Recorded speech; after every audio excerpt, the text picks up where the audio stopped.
shall overcome. Today, another protest in Graham, organized by this same group, pepper sprayed while marching to the polls before the election.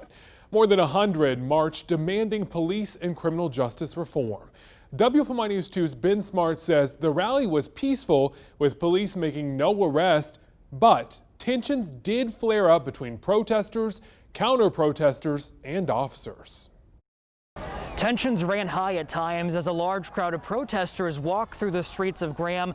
The purpose of the demonstration was to advocate for criminal justice and police reform. This is what democracy looks like. Officers perched on the historic courthouse roof. The crowd protesting around the Confederate monument.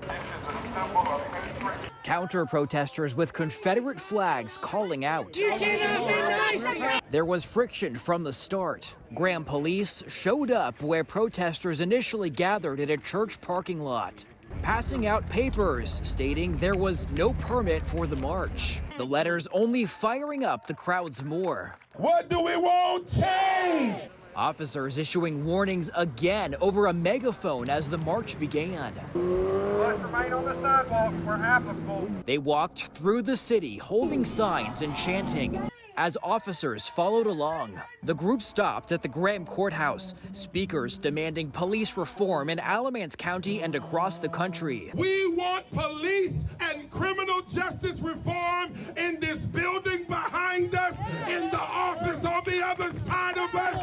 Some of those people that are locked up should not be there right now. Marching on, then stopping outside the Alamance County Detention Center. You could hear inmates hitting the windows as law enforcement lined up, finally marching to their last stop outside the historic courthouse. Some heated moments. Counter-protesters explaining why they showed up. I believe that all lives matter. And I mean, police lives, white lives, black lives, Mexican lives. Protesters completing their march for justice. Graham police say nobody was arrested. More than 100 joining Sunday's cry for change. Say his name. Reporting in Graham, I'm Ben Smart, WFMY News 2.